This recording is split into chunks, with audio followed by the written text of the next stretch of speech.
Good evening. I'm Nancy Grace. I want to thank you for being with us tonight. The desperate search for a beautiful little 3-year-old Florida girl, Kaylee. We hear Cindy all the time now, even still, just days ago and just yesterday. You know, still, it sounds like she's still drinking the Casey Kool-Aid. But I think George has finally said, you know, enough is enough here. This is a very serious case involving not just the loss of the life of this little girl, but the loss of whatever is going to happen with Casey Anthony.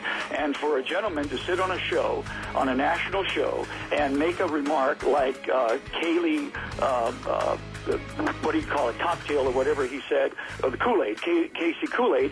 I mean, making fun of something like this isn't what anybody should be doing, especially if they're professionals. I had a chance to review the interview given by Todd Black. In doing so, I've come to the conclusion that, one, it was taken out of context. What happened in that interview was there were jokes being made about this case. And I don't see how anyone could be joking about a case of a missing child or a case of first-degree murder. And that is what I believe he was referring to. This is going so far downhill, and this has become such a mess, that we need to end it.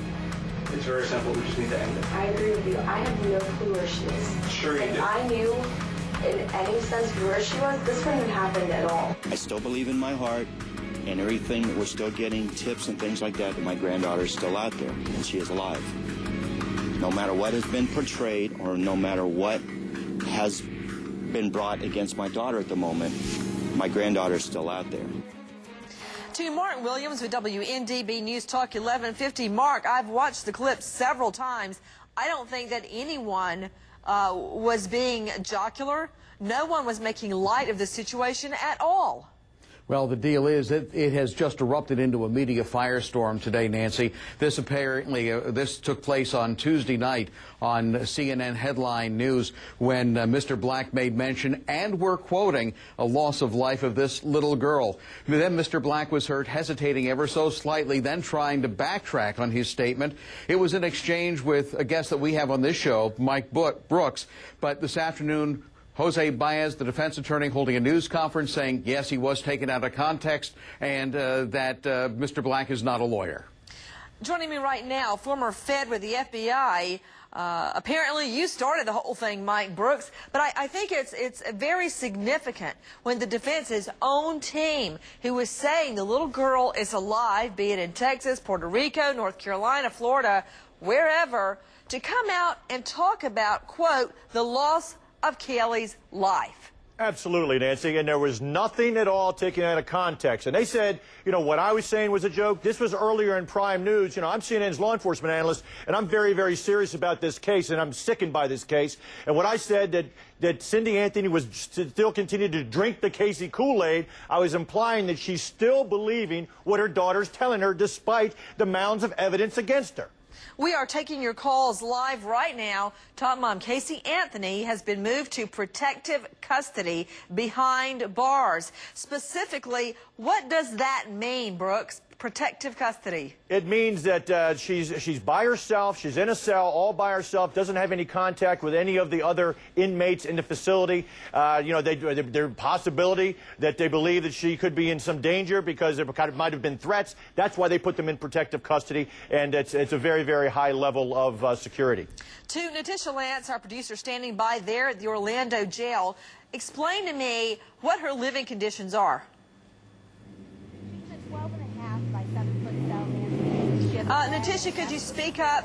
Natisha, I can't hear you. Speak up, please. Yes, absolutely. She's in a 12.5 by 7-foot cell. She has a desk and a stool in her cell. Also, she has a bed, she has a sink, she has a toilet. Also, she has 1 hour a day where she can go take a shower, she can sit in the day room. Also, she has 1 hour a day where she could possibly go to the recreational area. She can also check out books from the library.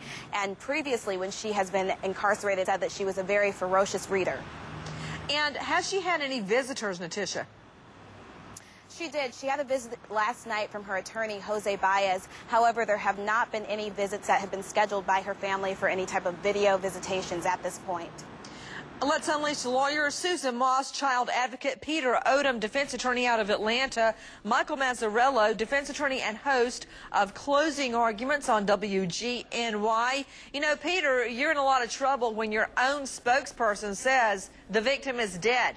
Well, he went off the party line, Nancy, and it's a very difficult party line to stick to. No reasonable person really believes that this child is alive at this point. He just forgot. And really, the problem is that they probably shouldn't be trying to play this in the media anymore. It's over. You know, now is the time for complete silence on both sides, not as if the prosecution has made any public statements anyway. To Susan Moss, what about it? The science is going to prove whether this child is alive or dead. And let me tell you something. If Kaylee's fluid is found in her trunk, the defense's efforts for acquittal is sunk. This is a case about science. I think the science is going to show that it was her hair in the trunk, it's her fluid on the bag that was found in the trunk, and it was her decomposing body that was found in the air in her car. And here's the thing, too, Michael, even though the defense spokesperson has said on national TV, on this network, that little Kaylee is dead, he refers to her loss of life, the jury will never hear about that, will they? No, they won't, and it's a classic example, Nancy, as you know, loose lips sink ships. I mean, the defense attorney's got to button up everybody, tell everyone to be quiet. Yeah, my question is, will it come into evidence? No, absolutely not. Why? Because it's not admissible. It has nothing to do with the case, no bearing on the case. Susan, why won't it come into evidence? Well, unfortunately, it's not a party admission, and unless he can be shown to be a direct agent of her, but even then it's going to be a close call, and I don't think the judge is going to take that risk. Well, obviously, Peter Odom, it's based on hearsay. The spokesperson doesn't know by first-hand account. He did not see, hear, taste, touch, or smell anything to convince him little Kaylee is dead. That is direct evidence. Hearsay would be based on someone telling you that. That's why it's not going to come into evidence unless the spokesperson knows himself that she is dead. The jury will never know that the defense essentially blurted out the victim is dead. I mean, their whole premise is she's alive and we're looking for her. Right. The statement is not attributable to her. My prediction, though, is, Nancy, by the time this case goes to trial, it will not be about whether Kaylee is dead or alive, but how she died. Excellent point, Peter Odom. Out to the lines, Ann in Louisiana. Hi, Ann. Hi, Nancy. I have a quick question for you. I was wondering, I know they checked the cell tower for her pings and they kind of realized she was out by the airport, but do you think they've checked for any other pings that line up with hers that would say there was someone with her? Interesting. What about it, Mike Brooks? This is your expertise. No, I would say so, Nancy. You know, they thought they had those pings going back to that area that Tim Miller in Texas EquiSearch was searching, but nothing came up with that. But I'm sure they've gone over each of those pings on those particular dates in question with a fine-tooth comb. If you don't think lying to us is going to help us find her, why would you do that? Because I'm scared, and I know I'm running out of options. It's been a month. What are you scared of? I'm scared of not seeing my daughter ever again.